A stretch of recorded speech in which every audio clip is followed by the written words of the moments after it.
The fourth floor of the Kensington Private Institute in upstate New York was referred to by the staff simply as the Ghost Wing. You didn't get assigned there. You were invited. And you didn't accept the invitation unless you were desperate for money or addicted to danger.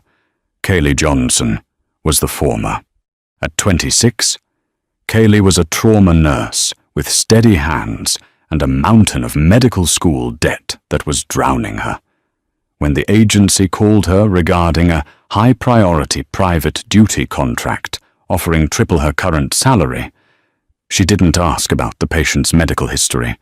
She didn't ask why the contract included a non-disclosure agreement thick enough to be a novel.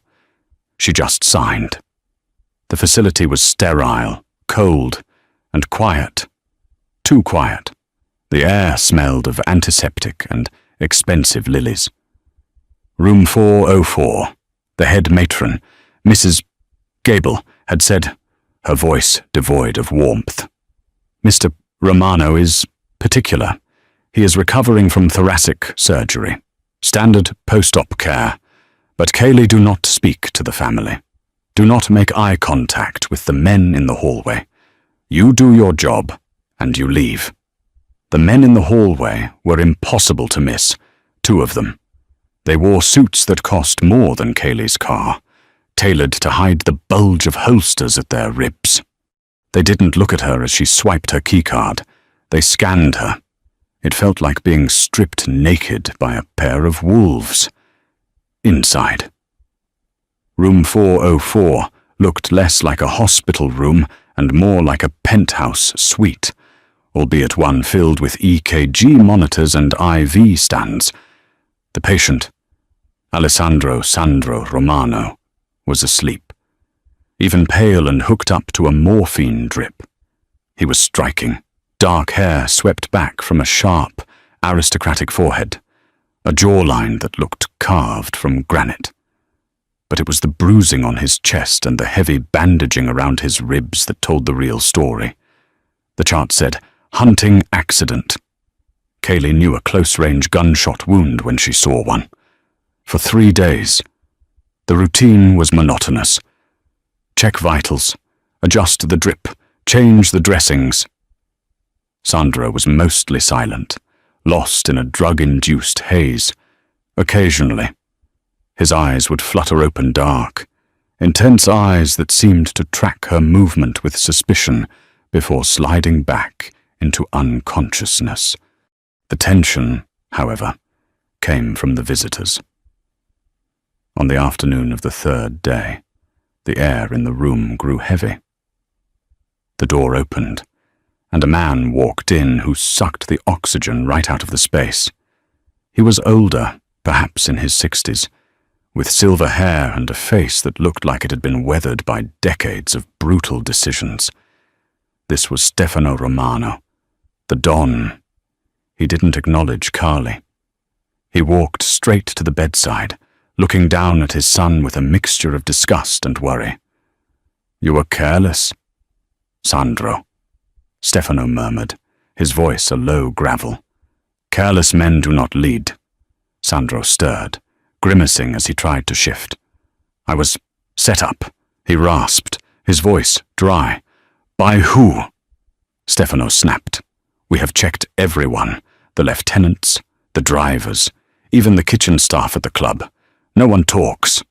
"Someone talks," Sandro whispered, closing his eyes.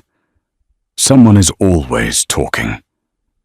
Kaylee tried to make herself invisible in the corner, adjusting the blinds. She felt like an intruder in a lion's den. She knew who the Romanos were. Everyone did.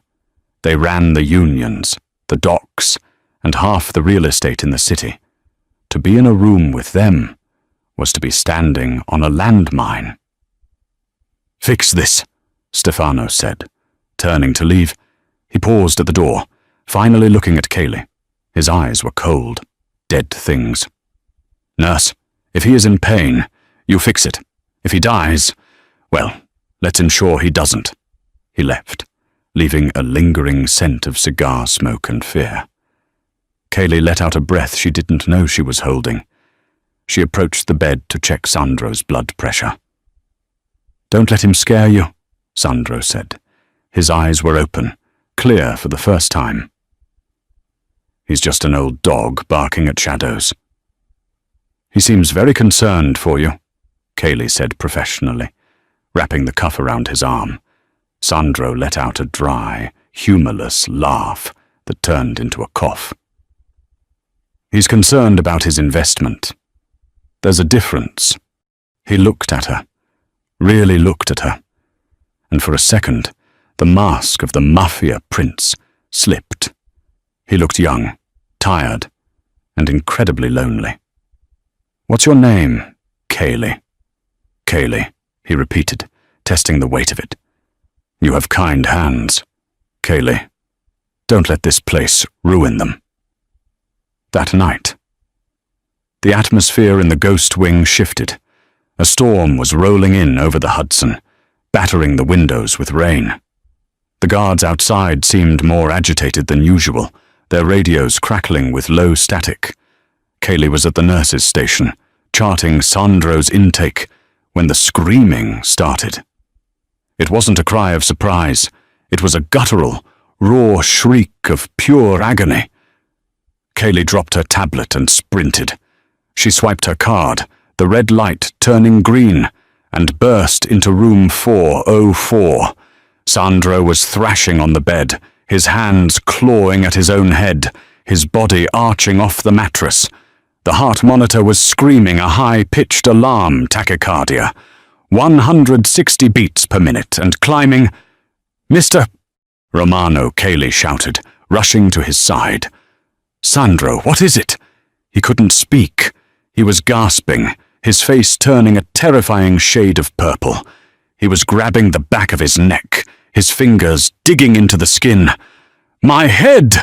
he choked out. The pillow fire." "It feels like fire." Kaylee grabbed his shoulders, trying to stabilize him. She thought maybe he was having an aneurysm or a reaction to the medication, but he kept trying to throw himself off the pillows. "Help me up," he roared, with a strength she didn't know she had. Kaylee hooked her arms under his armpits and hauled him forward, sitting him up. He slumped against her shoulder, panting, sweat drenching his hospital gown. "The pillow," he gasped again. "Check the pillow." Kaylee looked at the expensive, hypoallergenic pillow provided by the clinic. It looked normal. Crisp white linen, fluffed perfectly. She reached out to touch it. "Careful," Sandro warned, his voice trembling. Kaylee pressed her hand gently onto the center of the pillow, where his head had been resting. She felt a sharp prick. She pulled her hand back, a tiny bead of blood forming on her index finger. Her heart hammered against her ribs. She grabbed a pair of trauma shears from her pocket. "Don't move," she told Sandro. She sliced into the pillowcase, then the pillow ticking. She ripped the fabric open, the stuffing spilling out like snow. She gasped, her hand flying to her mouth, embedded deep within the stuffing, arranged in a terrifyingly precise, upward-facing circle, were needles. Long, thick, darning needles. There were dozens of them, but they weren't just thrown in. They had been threaded through a mesh base so they would stand straight up. When Sandro had laid his head down, nothing would have happened. But as the pillow compressed over hours, as the weight of his head sank deeper into the soft down, the needles would have slowly, incrementally risen. They were positioned to pierce the occipital nerves at the base of the skull. "Needles," Kaylee whispered, horror cold in her veins. "Someone put needles in your pillow." Sandro looked at the mess of feathers and steel. His face went hard. The pain was still there, but the fear was gone, replaced by a dark, simmering rage. "Not someone," he said, his voice dropping to a lethal whisper. "Family."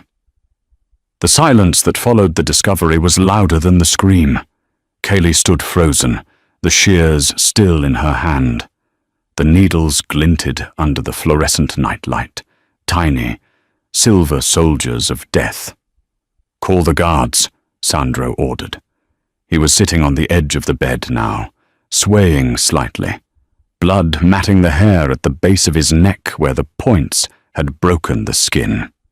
"I need to treat your wounds first," Kaylee argued, her nurse instincts overriding her terror. "You're bleeding. Infection risk is—" "I said call the guards," Sandro barked. He grabbed her wrist. His grip was iron. "Kaylee, listen to me. Whoever did this, they didn't just walk in off the street.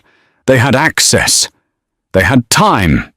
If you don't call the guards now, we are both dead before sunrise." She looked into his eyes and saw the truth of it. This wasn't a hospital anymore. It was a crime scene. She hit the panic button on the wall.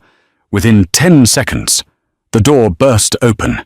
The two men from the hallway, Marco and a giant named Silas, rushed in, guns drawn. "Clear," Marco shouted, sweeping the bathroom. "Put the guns away, you idiots!" Sandro snapped.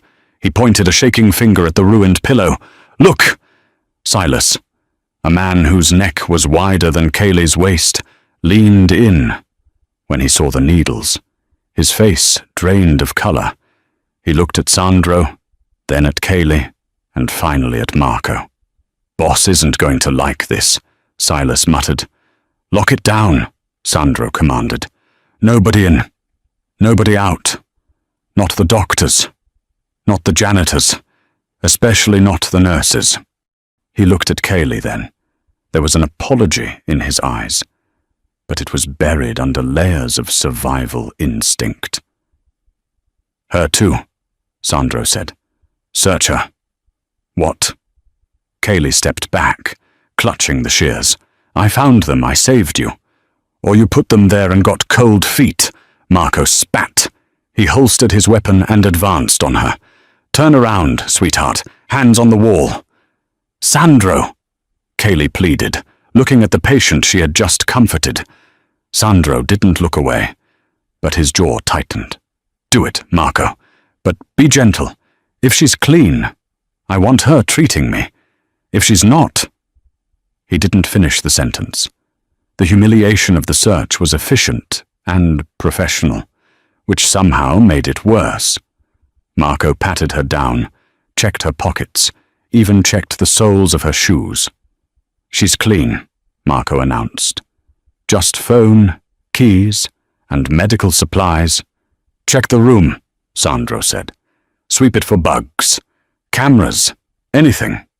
While the guards tore the room apart, Kaylee retrieved the antiseptic and gauze. She moved behind Sandro. "This is going to sting," she said, her voice trembling with anger.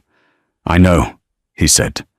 He didn't flinch as she cleaned the puncture wounds on his neck. "I'm sorry about the search. Kaylee, in my world, trust gets you killed faster than a bullet." "Your world sucks," she muttered, applying a sterile dressing. "Tell me about it." Suddenly, the door flew open again. This time, it wasn't the guards. It was a man Kaylee hadn't seen before. He was younger than Stefano, but older than Sandro. He wore a camel hair coat and had a smile that didn't reach his eyes. "Alessandro!" the man cried out, rushing forward. "I heard the alarm. My God! Are you all right?" Sandro stiffened under Kaylee's hands. She felt his muscles coil like a spring. "I'm fine, Uncle Luca," Sandro said, his voice flat. "Just a little prick." Luca stopped at the foot of the bed, his eyes darting to the shredded pillow. For a fraction of a second, so fast Kaylee almost missed it, a look of genuine annoyance crossed his face. Not concern, annoyance, like a man who had dropped his keys. "A pillow?" Luca asked, picking up a handful of feathers. "Someone tried to hurt you with a pillow. Needles, Luca," Sandro said. 17 of them, threaded through the base. Barbaric, Luca said, shaking his head. He looked at Kaylee. And who is this? The one who found it? Kaylee Johnson. Sandro said. She's my nurse. Luca smiled at her. It was a shark's smile. You have done the Romano family a great service tonight. Miss Johnson, we are in your debt. Kaylee felt a chill run down her spine that had nothing to do with the air conditioning. She looked at Luca's hands. They were manicured, clean, but on the cuff of his expensive camel coat, near the buttons, she saw something. A tiny, white feather. It was innocuous. He could have picked it up just now when he touched the bedding, but he hadn't touched the bedding yet when she saw it. He had walked in with it. Thank you, Kaylee said, keeping her voice steady. Luca, Sandro said. Call father. Tell him to come, and tell him to bring the cleanup crew. Already done, Luca said smoothly. But Alessandro, perhaps we should move you. This room is obviously compromised. My car is downstairs. I can take you to the safe house in Jersey. Kaylee saw Sandro's hand tighten on the bedsheet. No, Sandro said. I'm not leaving this room until father gets here. Kaylee, check my IV. I feel lightheaded. It was a code. The IV was fine. He wanted her close.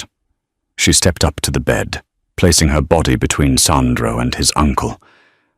Mr. Romano needs rest, Kaylee said firmly, channeling her best head nurse authority. His heart rate is still unstable. I need everyone who isn't security to step outside. Luca's smile faltered. I am family.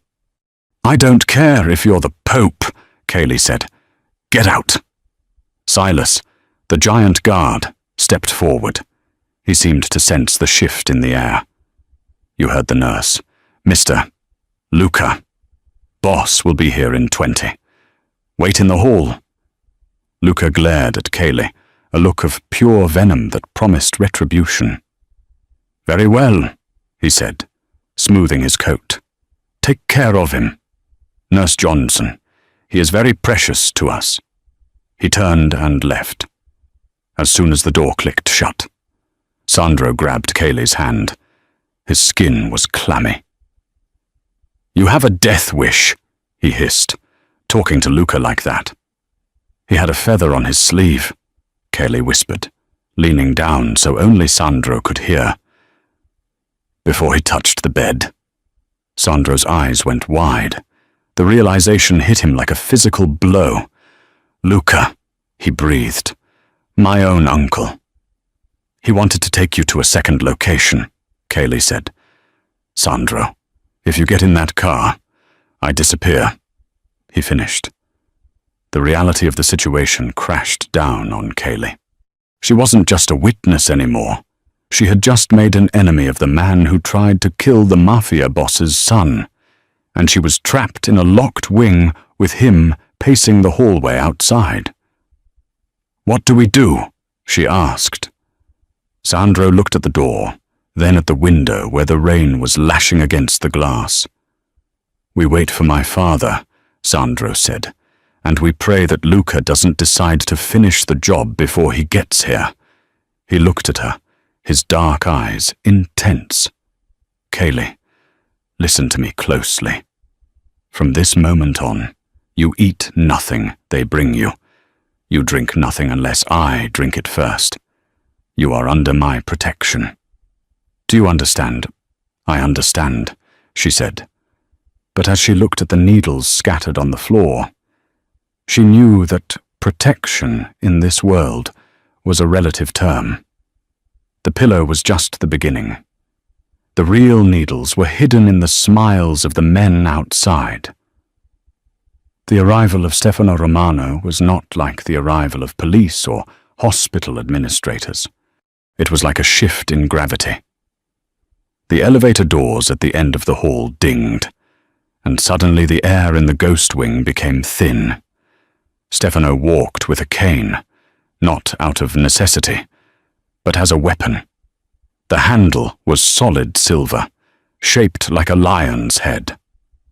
Behind him were 6 men, moving in a phalanx, but Stefano walked alone in the front, his eyes scanning the corridor, the guards, and finally resting on the open door of room 404.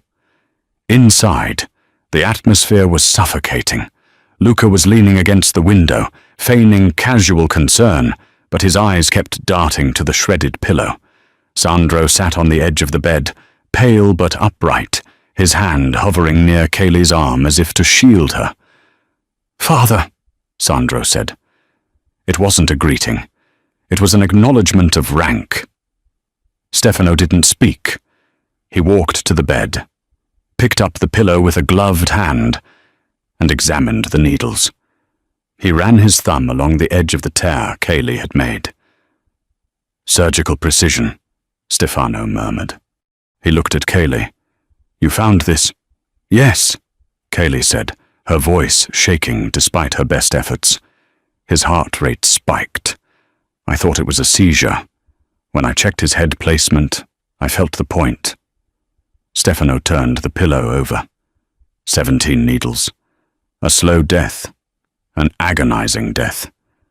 It would have looked like a stroke or a brain bleed. He dropped the pillow on the floor. It landed with a soft thud.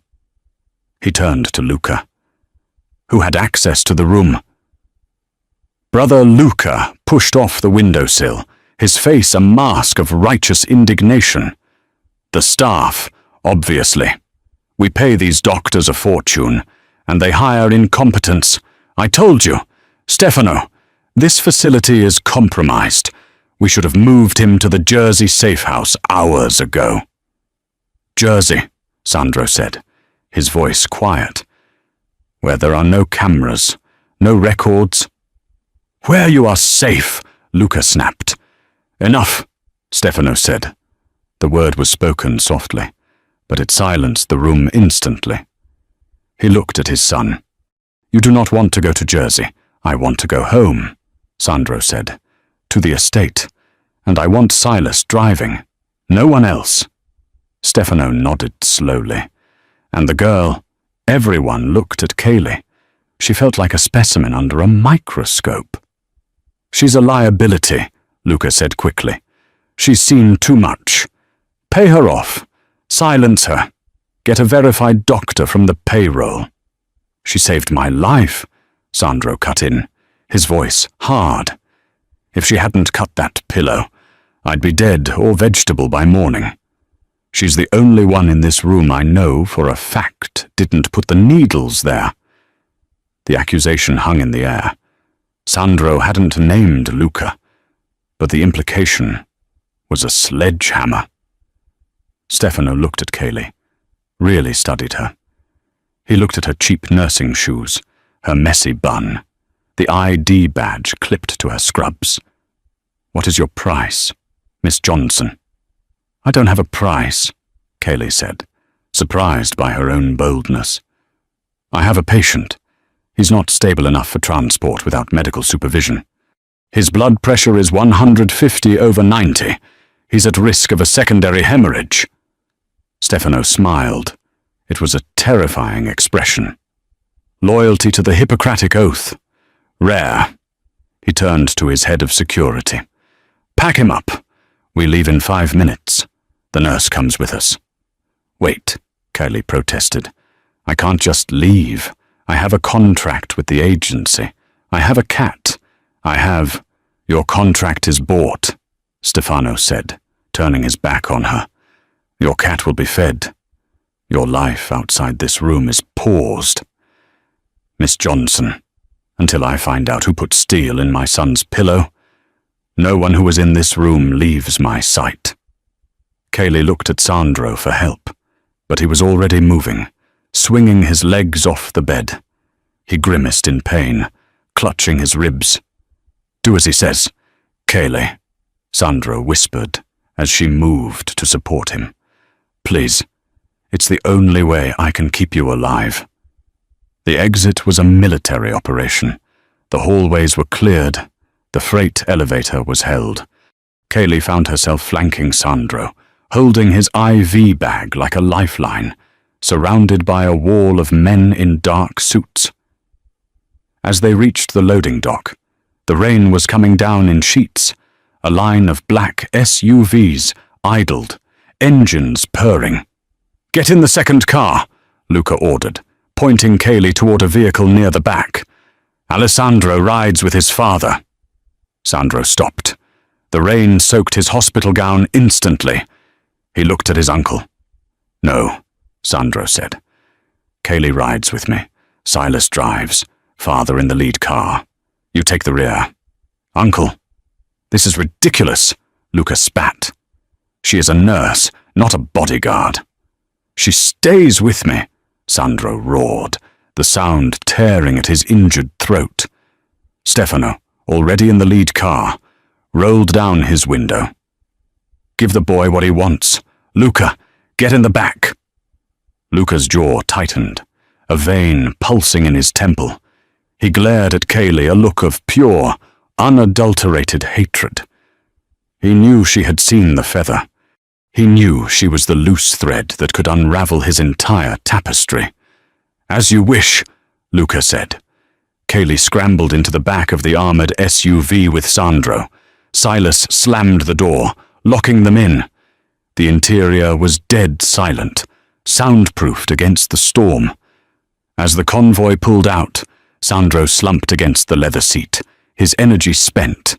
He looked at Kaylee, his dark eyes filled with a mixture of exhaustion and intensity. "You have no idea what you just walked into," he murmured. "I think I do," Kaylee said, shivering. "Your uncle wants you dead, and now he wants me dead too." Sandro reached out and took her hand. His palm was rough, warm. "He won't touch you, not while I'm breathing." "That's exactly what I'm worried about," Kaylee replied, looking out the window as the city lights blurred into streaks of blood red and gold. "How long do you plan on breathing?"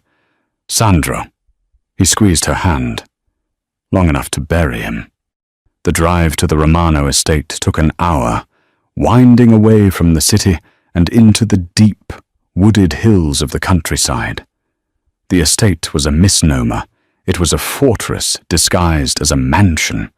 12-foot iron gates, topped with cameras, opened silently to admit the convoy. The driveway was a mile long, lined with ancient oaks that looked like skeletal sentinels in the headlights. The main house was a sprawling stone structure that looked like it had been transported from the Italian coast. It was beautiful, illuminated by floodlights. But to Kaylee, it looked like a prison.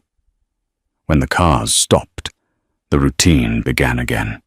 Doors opening, guards fanning out, earpieces buzzing. "Welcome to hell," Sandro muttered as Silas helped him out of the car. They were ushered into a grand foyer with marble floors and a chandelier the size of a small car. Servants, or perhaps just more well-dressed staff, stood in a line, heads bowed. "Take him to the East Wing," Stefano commanded. "Set up the medical suite." Kaylee was swept along in the current. The medical suite turned out to be a fully functioning hospital room set up inside a master bedroom. It had oxygen, monitors, a defibrillator, everything. "Get him settled," Stefano told Kaylee. "Dinner is at 8 o'clock. You will eat in your room." "She eats with me," Sandro said, lying back on the fresh linens. Stefano paused at the door. "She is staff, Alessandro." "She is the taster," Sandro countered. "Unless you want me to trust the cook, the same cook Luca hired." Stefano's face darkened.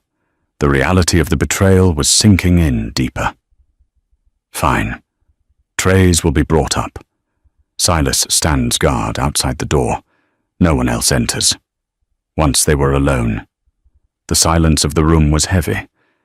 Kaylee went into automatic mode, hooking up the monitors, checking his vitals. Her hands were steady, but her mind was racing. "You can relax," Sandro said, watching her. The room is swept daily. No bugs here. Relax, Kaylee laughed, a frantic, high-pitched sound. I was kidnapped. Sandro, I'm in a Mafia fortress. The man downstairs wants to kill us, and I'm wearing scrubs covered in your blood. Sandro sat up, wincing. In the closet, there are clothes. My ex. She left some things. They should fit. Kaylee hesitated, then walked to the massive walk-in closet. Inside, rows of designer dresses, silk blouses, and cashmere sweaters hung perfectly. It felt wrong, wearing a ghost's clothes, but she was freezing and covered in hospital grime. She grabbed a simple oversized cashmere sweater and a pair of leggings. When she came out, Sandra was staring at the ceiling. "Why?" she asked, sitting in the chair next to the bed. "Why does your uncle want you dead?" Sandro turned his head. "Because my father is dying." The confession hit Kaylee like a slap. "Stefano. He looks strong. He has stage 4 pancreatic cancer," Sandro whispered. "Nobody knows. Only me, Luca, and the family doctor. He has 6 months, maybe less. When he dies, the empire passes to me, unless I'm not here." "Then it goes to Luca," Kaylee realized. Exactly. Luca has been waiting 30 years for the throne. He doesn't want to serve another king. He wants to be the king. So he tried the hunting accident, Kaylee deduced. And when that failed, the hospital, Sandro nodded. He's getting desperate. Desperate men make mistakes. The feather on his coat was a mistake. "But why can't you just tell your father?" Kaylee asked. "About the feather or—" "Because a feather isn't proof," Sandro said. "And Luca is his brother. They grew up together. They bled together. If I accuse Luca without absolute, undeniable proof, my father will think I'm paranoid. Or worse, he'll think I'm trying to cut Luca out to consolidate power. It could start a civil war inside the family. So we have to wait for him to try again," Kaylee said, horrified. "Yes." Sandro looked at her, his expression softening. "I'm sorry, Kaylee. I never wanted to drag an innocent into this." "I'm not innocent anymore," she said. "I'm an accomplice." A knock came at the door. 3 sharp raps. "Silas," Sandro said. Kaylee opened the door. Silas stood there with a silver trolley cart covered in domed platters. He looked apologetic. "Dinner," he grunted. "Boss checked it himself." Kaylee wheeled the cart in. The smell of roasted chicken and garlic filled the room, making her stomach grow violently. She hadn't eaten in 12 hours. She lifted the silver dome. The food looked delicious, but as she reached for a fork, Sandro stopped her. "Wait," he said. He pulled a small vial from the bedside drawer, a chemical testing kit. "You're joking," Kaylee said. "Paranoia keeps you old," Sandro said. He swabbed the chicken, then dipped the swab into the solution. It remained clear. "Safe," he said. Breathing out, they ate in silence, sitting on the bed like 2 teenagers at a sleepover, except for the looming threat of death.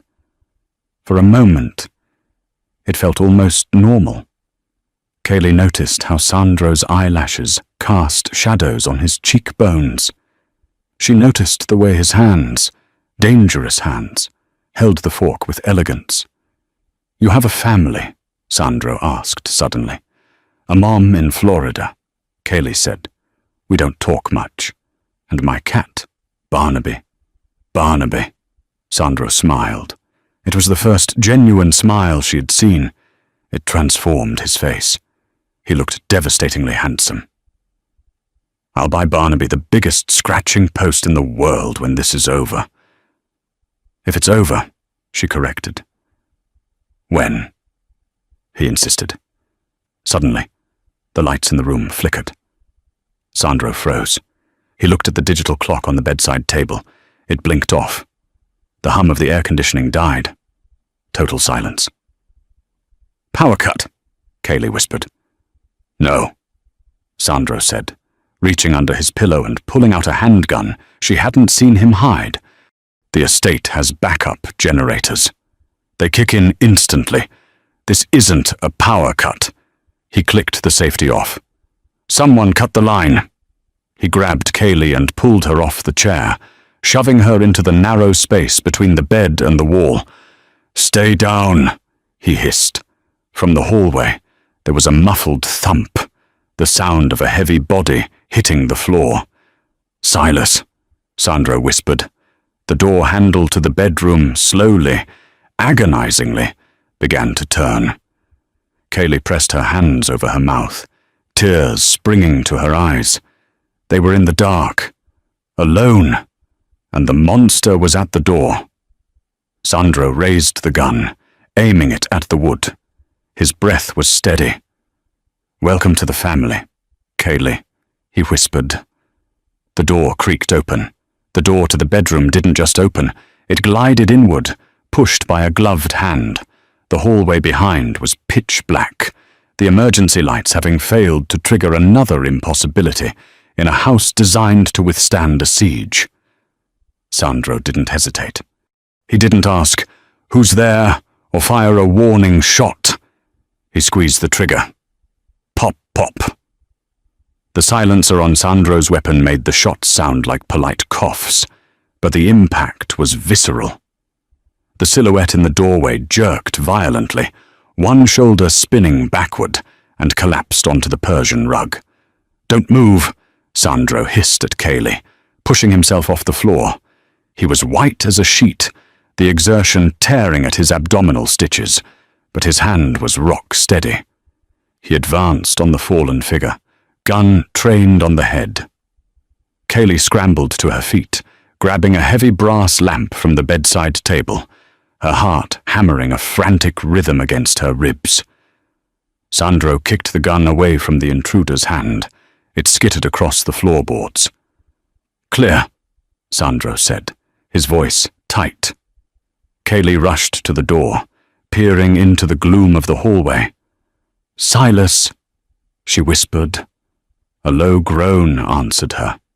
The giant bodyguard was slumped against the opposite wall, a small, feathered dart protruding from his neck. He wasn't dead, but he was paralyzed, his eyes rolling back in his head. "Tranquilizer," Kaylee assessed quickly, checking his pulse. "He's bradycardic, slow heart rate. He needs atropine or he might stop breathing." "Leave him," Sandro ordered, grabbing her arm. "There will be more. We have to move. We can't just leave him to die," Kaylee protested, pulling against his grip. "If we stay, we all die." Silas knew the job. Sandro's face was grim, a mask of pain and resolve. "The panic room. It's behind the library fireplace. We have to get downstairs." "You can barely walk," Kaylee countered. She grabbed his arm, slinging it over her shoulder. "Lean on me, and don't you dare pass out." They moved into the hallway. The house was a tomb. The silence was heavier than the darkness. Every shadow looked like a gunman. Every creak of the floorboards sounded like a footstep. They reached the grand staircase. Below, flashlights' beams were cutting through the dark in the foyer. "Damn," Sandro whispered, pulling her back into the shadows of the landing. "They're sweeping the ground floor. We can't get to the library." "Who are they?" Kaylee breathed, terrifyingly close to his ear. "Mercenaries," Sandro said. "Luca wouldn't use family soldiers for this. He'd hire outsiders, cleaners." "Cleaning us," Kaylee realized. Sandro looked around, his eyes landing on a narrow servant's door near the linen closet. "The laundry chute," he said. "You're kidding," Kaylee said, eyeing the small door. "It drops into the basement laundry room. From there, we can access the boiler tunnels. It leads to the garage." "You have abdominal surgery wounds," Kaylee hissed. "A 2-story drop will rupture your sutures. Better ruptured sutures than a bullet in the brain. Kaylee, go!" He shoved her toward the chute. Kaylee opened it. It smelled of bleach and darkness. She didn't think. She jumped. The slide was terrifyingly fast. She tumbled down the smooth metal tunnel, landing hard in a pile of dirty linens in the basement. A second later, Sandro landed beside her with a wet thud and a sharp cry of pain. Kaylee scrambled to him. Even in the dim light of the basement's emergency exit sign, she could see the dark stain spreading across his midsection. "You're bleeding again," she said, her voice trembling. "I'm fine," Sandro gritted out, clutching his side. "Help me up." Suddenly, the heavy steel door to the laundry room burst open. A man in tactical gear stood there, a flashlight mounted on his rifle blinding them. "Found them," the man said into a radio. "Basement level. Laundry." Sandro raised his gun, but he was too slow. The man had the drop on them. "Drop it, Romano," the mercenary sneered. "Or the girl gets it first." Sandro froze. He looked at Kaylee. The gun wavered in his hand. "Do it," the man shouted. "Drop it." Kaylee saw Sandro's eyes flicker. He was going to surrender. He was going to give up to save her. But Kaylee Jonasson was done being a victim. She was kneeling in a pile of laundry. Her hand brushed against something hard and plastic, a bottle of industrial bleach, in one fluid motion.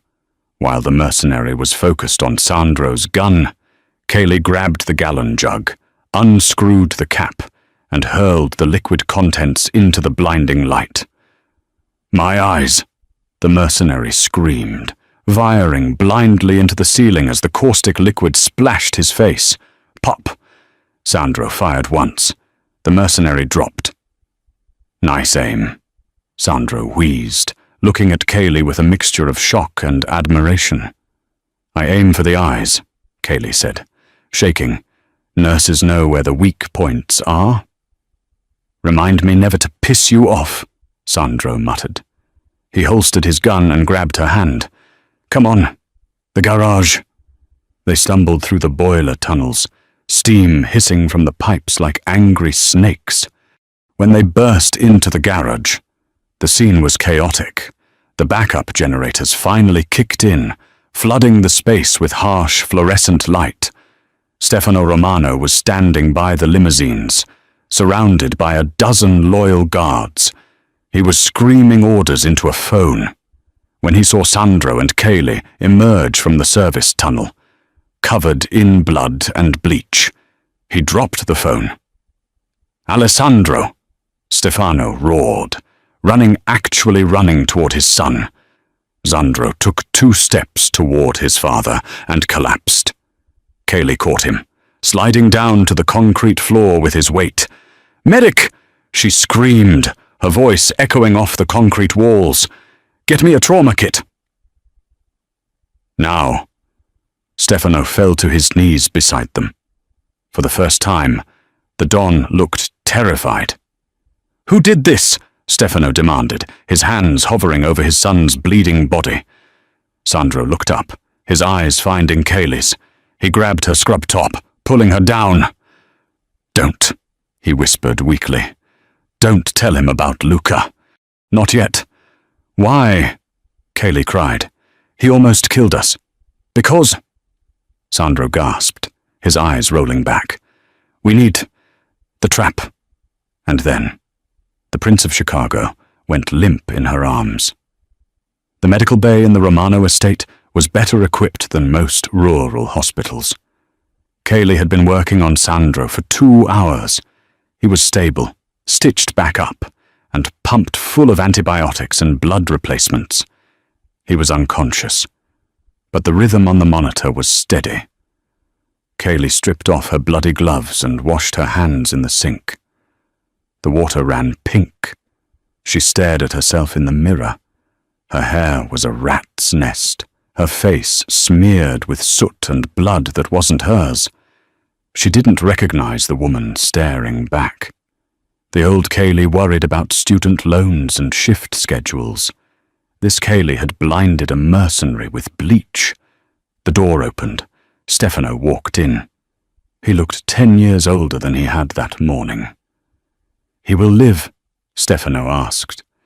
His voice, gravel. "He's strong," Kaylee said, drying her hands. "But he needs rest, real rest, not whatever this was." Stefano nodded. He walked to the bedside and touched his son's forehead. It was a tender gesture that looked wrong on such a violent man. "We found 3 bodies," Stefano said. "Mercenaries. No ID. No fingerprints. Burner phones that were wiped clean." "And Silas?" Kaylee asked, recovering. The dart was ketamine. Heavy dose. Stefano turned to Kaylee, his eyes narrowing. "You saved him. Again." "I did my job," Kaylee said. "You did more than your job. You fought." Stefano reached into his jacket pocket and pulled out a checkbook. "Name the number, Miss Johnson. You have earned your freedom." Kaylee looked at the checkbook. She thought about her debt, her apartment, her cat. She could leave, right now. She could take $1 million and disappear to an island where the name Romano was just a type of cheese. But then she looked at Sandro. She remembered his hand gripping hers in the dark. "We need the trap." "I can't leave," Carly said. Stefano paused. "Excuse me." "I can't leave because your son is still in danger," Kaylee said, her voice gaining strength. "And because I know something about the attacker in the bedroom that your men missed." Stefano's demeanor changed instantly. He wasn't a father anymore. He was the Don. "What did you see?" "The man in the bedroom," Kaylee said. "Before the lights came on. I smelled him. Smelled him. He smelled of antiseptic, iodine, and latex." Kaylee walked over to the counter where the evidence bag containing the mercenary's gear had been placed. "And when I checked his body, look at his hands." She pulled up the photo on the tablet the guards had taken. "His fingernails," Kaylee pointed out, "scrubbed raw, and there was a callus on his middle finger, the kind you get from holding surgical instruments." Stefano stared at the photo. "A doctor, or a former one," Kaylee said. "Someone who knows anatomy. Someone who could place needles in a pillow so they hit a specific nerve cluster. Someone who could dose a guard with the exact amount of ketamine to drop him but not kill him." Stefano's face went cold. "We have a doctor on payroll. Dr. Aris. He handles sensitive matters." "Where is Dr. Aris right now?" Kaylee asked. "He is supposed to be in the West Wing," Stefano said, "attending to my brother." The pieces clicked. "Luca," Kaylee whispered. "Luca has been sick with a migraine all evening, hasn't he?" Stefano didn't answer. He turned and marched out of the room. Kaylee followed him. They found Luca in the main drawing room, sipping brandy by the fire. He looked pristine, relaxed. Doctor Aris was nowhere to be seen. "Stefano." Luca stood up, feigning relief. "I heard the shooting stopped. Is Alessandro?" "He is alive," Stefano said, watching his brother's face closely. For a split second, Luca's eyes twitched. Disappointment. "Thank God," Luca said, smoothing his jacket. "I was so worried. I tried to come down, but security locked me in." "Where is Dr. Aris?" Kaylee asked, stepping out from behind Stefano. Luca looked at her with disdain. The nurse. Still here, doctor. Aris went to the pharmacy in town hours ago to get my migraine medication. Really? Kaylee asked. Because the intruder we shot in the bedroom, he had a pacemaker scar, a very specific vertical scar. She was bluffing. She hadn't seen a scar, but she needed to shake him. Luca's glass clinked against the table as he set it down. What are you implying? I'm implying, Kaylee said, stepping closer. That doctor. Aris didn't go to the pharmacy. I think if we check the body in the morgue, we'll find he is Dr. Aris. The silence in the room was absolute. Luca looked at Stefano. Brother, are you going to let this help accuse me? Stefano looked at Kaylee, then at Luca. He was weighing 30 years of brotherhood against the life of his son. Check the body, Stefano ordered his head of security. If it is Oris, bring me his head. Wait. A voice came from the doorway. Everyone turned. Sandro was standing there, leaning heavily against the doorframe, his IV stand acting as a cane. He was pale, sweating, but his eyes were burning. Don't check the body, Sandro rasped. Sandro, you should be in bed, Kaylee cried, rushing to him. I said wait, Sandro commanded. He looked at his uncle. If Oris is dead, Luca will just say the doctor went rogue. He'll say Oris was paid off by a rival family. He'll deny everything. It's the truth, Luca shouted. I know nothing of this. Sandro limped forward. We don't need the body. We have the phone.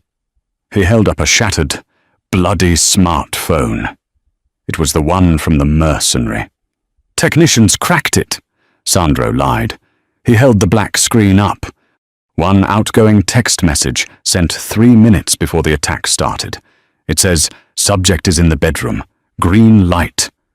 Sandro turned the phone so the screen faced Luca. And do you know who received that text? Uncle A. Luca's face went grey. He patted his pocket instinctively. Don't bother, Sandro said. We pinged it. The receiving phone is in this room. All eyes turned to Luca's coat pocket. Luca laughed. It was a dry, hollow sound. You think a text message proves anything? I could have lost my phone. Someone could have cloned it. Maybe, Sandro said. But there's one thing you forgot. Uncle. And what is that? The needles, Sandro said softly. Kaylee found 17 needles, but the pack holds 18. Sandro reached into his pocket and pulled out a small, plastic evidence bag. Inside was a single, long darning needle. We found this one, Sandro said, his voice deadly quiet. In the trunk of your car, with your fingerprints on it.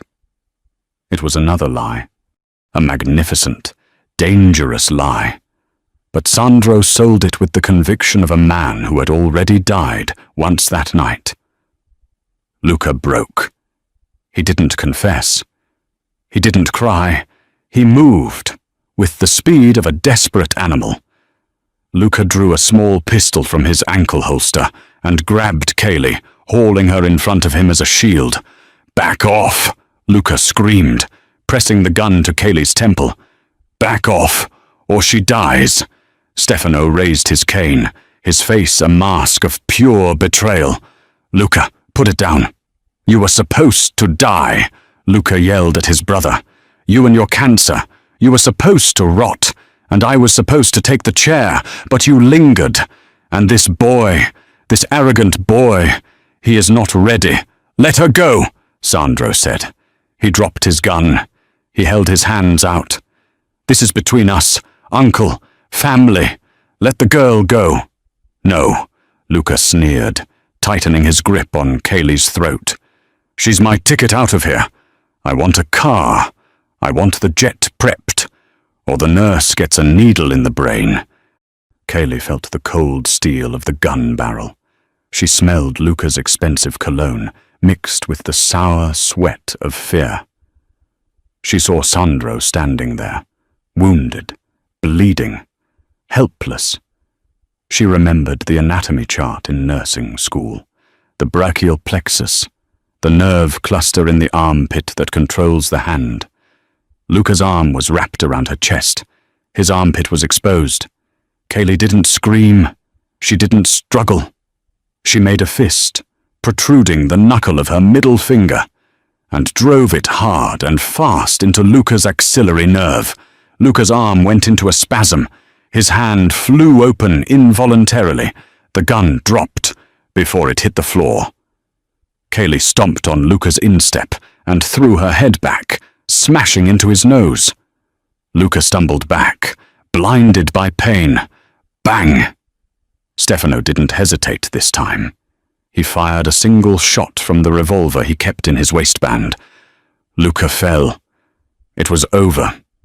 Kaylee stood there, panting, adrenaline coursing through her veins. She looked at Sandro. He was smiling. "I told you," Sandro whispered, before sliding down the doorframe. "She's a keeper." The gunshot that ended Luca Romano's life didn't echo like in the movies. It was a flat, ugly crack that seemed to suck the air out of the drawing room. Luca crumpled onto the Persian rug, his ambition bleeding out into the intricate silk patterns. Stefano stood over his brother, the smoking revolver loose in his grip. He didn't look like a victor. He looked like a man who had just amputated his own arm to save the body. "Get the cleaners," Stefano whispered to his head of security, his voice brittle. "And get my son a chair." Kaylee didn't wait for a chair. She guided Sandro to the nearest velvet sofa, easing him down as his legs finally gave out. The adrenaline that had fueled his desperate bluff was gone, leaving him grey and trembling. "You're an idiot," Kaylee hissed, checking his pulse. It was thready. "A brilliant, suicidal idiot." Sandro looked up at her, a lopsided grin forming on his pale face. "It worked, didn't it?" "You gambled with my life," she said, her hands shaking as she checked his pupils. "No," Sandro murmured, gripping her wrist with surprising strength. "I gambled on you. I knew you wouldn't freeze. Most people freeze. Kaylee, you fight." Later that night, after the police had come and gone, paid off and steered away with a story about a break-in gone wrong, Kaylee sat with Sandro in the conservatory. The rain was hammering against the glass roof, washing away the sins of the estate. "Did you really find a needle in his trunk?" Kaylee asked quietly. Sandro swirled the brandy in his glass. "No." And the text message, the phone was locked. Sandro admitted, looking at the dark liquid. "We couldn't crack it in time. The screen I showed him was just a black background image." "I had nothing." Kaylee stared at him. "You terrified him into a confession with a blank screen. I had psychology," Sandro said, his eyes meeting hers. "Luca was a perfectionist. Perfectionists are terrified of small mistakes. When I mentioned the missing 18th needle, his brain filled in the gap. He panicked, and panic is the only truth in this world." Kaylee realized then that the man sitting before her wasn't just a victim. He was a king in waiting, and he was dangerous. "My father is dying." "Kaylee," Sandro said suddenly. "The cancer. He has days, maybe a week, when he goes. The truce ends. The sharks will circle." "I know," she said. He reached into his pocket and pulled out a small velvet box. Inside wasn't a diamond ring, but a silver lapel pin shaped like a lion, the crest of the Romano family. "I can pay you the $1 million my father promised," Sandro said. "You can go to Florida, buy a house, forget this nightmare. He pushed the box across the table. Or you can stay, not as a nurse, but as a partner. I need someone who sees the needles before they prick me, someone who aims for the eyes. Kaylee looked at the pin. It represented violence, fear, and a life looking over her shoulder. But looking at Sandro, she felt a rush she had never felt in the sterile halls of the hospital. She felt alive. "Does the cat come too?" she asked. Sandro smiled, and it reached his eyes. "I already sent a car for Barnaby." 6 months later, the funeral of Stefano Romano was the largest Chicago had seen in 50 years. The procession of black limousines stretched for 3 miles, a river of steel and sorrow winding through the city. At the graveside, the rain fell in a soft, steady drizzle. Alessandro Romano stood at the head of the grave. He wore a black suit that cost more than most people earned in a decade, his face impassive behind dark glasses. He was the Don now. The weight of the empire sat on his shoulders, heavy and absolute. But he didn't stand alone. Beside him, holding a black umbrella that shielded them both, was Kaylee. She wore a tailored trench coat, her hair pulled back in a severe, elegant bun. On her lapel, the silver lion pin glinted in the grey light. When the service ended, the captains of the families approached to pay their respects. They kissed Sandro's ring. They murmured their fealty. And then they turned to the woman. "Don Alessandro," one of the capos said, bowing his head, "and Donna Kaylee." Kaylee nodded a sharp, imperious acknowledgement. She didn't look down. She scanned the perimeter, her eyes moving over the tree line, the crowd, the drivers. She was looking for feathers. She was looking for glints of steel. Sandro took her arm as they turned to leave. "Anything," he murmured, leaning close. "Clear," Kaylee replied, her voice steady.